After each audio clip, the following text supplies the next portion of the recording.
আসসালামু আলাইকুম। আমাদের শরীরে প্রত্যেকটা মানুষের শরীরেই প্রেশার থাকে, কিন্তু অনেকে আছেন যাদের প্রেশার সবসময় হাই থাকে, আবার অনেকে আছেন যাদের প্রেশার সবসময় লো থাকে। প্রেশার মূলত কোনো রোগ না, এটা প্রত্যেকটা মানুষের শরীরেই থাকে। তবে খেয়াল রাখতে হবে প্রেশার যাতে হাই বা লো না হয়। যদি প্রেশার লো বা হাই হয় সেক্ষেত্রে হাই প্রেশার হলে সেটাকে উচ্চ রক্তচাপ বলা হয়, আর যদি প্রেশার লো হয় সেটাকে নিম্ন রক্তচাপ বলা হয়। যদি আপনার প্রেশার সবসময় হাই থাকে সেক্ষেত্রে নিকটস্থ হসপিটাল কিংবা ডায়াগনস্টিকে গিয়ে প্রেশার মেপে একজন কনসালটেন্ট ডাক্তারের পরামর্শ নিয়ে সবসময় প্রেশার ওষুধ খাবেন। অনর্থায় ফার্মেসিতে ডাক্তার দেখাই প্রেশার ওষুধ কন্টিনিউ খাওয়া বোকামি। প্রেশার একটা নর্মালি কোনো বিষয় না। এই প্রেশার থেকে বা উচ্চ রক্তচাপ থেকে আপনার স্ট্রোক হতে পারে। এমন স্ট্রোক এবং হৃদরোগের মতো এমন ঝুঁকি থাকে। সেক্ষেত্রে অবশ্যই একজন কনসালটেন্ট ডাক্তারের পরামর্শ নিতে হবে।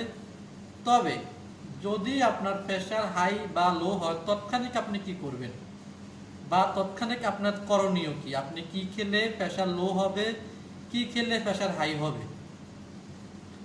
আপনার যদি প্রেশার হাই থাকে তাহলে আপনি কি খাবেন? সর্বপ্রথম আপনি প্রেশার হাই হলে টক জাতীয় খাবার খাওয়ার চেষ্টা করবেন, কারণ টকের যেমন তেঁতুল তেঁতুল খেলেই আপনার হাই প্রেশার খুব দ্রুত সময়ে প্রেশার কমে যাবে। পাশাপাশি যদি আপনার প্রেশার হাই হয় সেক্ষেত্রে অবশ্যই যদি বেশি হয় ডাক্তারের পরামর্শ নেবেন, আর ঘরোয়াভাবে বা টক খাওয়াবেন, টক জাতীয় খাবার খাওয়াবেন, তাহলে প্রেশার কিছুটা কন্ট্রোলে আসবে। যদি আপনার প্রেশার লো হয় তাহলে সেক্ষেত্রে কি করণীয় কি? অনেকে আছেন যাদের প্রেশার লো থাকে, তাদের ক্ষেত্রে অনেকে হাঁসির ডিম খেতে পারেন। ডিম খেলে খুব দ্রুত প্রেশার বাড়ে। পাশাপাশি মাংস খেতে পারেন, যেগুলো খেলে বা প্রেশার বাড়া বা প্রেশার বৃদ্ধি পায়।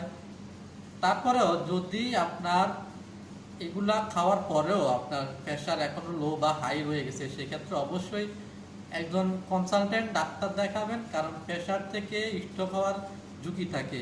আর স্ট্রোক হলে হৃদরোগ আপনাকে খুব বেশি একটা সময় দেবে না, খুব কম সময়ের মধ্যে আপনার বড় ধরনের দুর্ঘটনা ঘটতে পারে।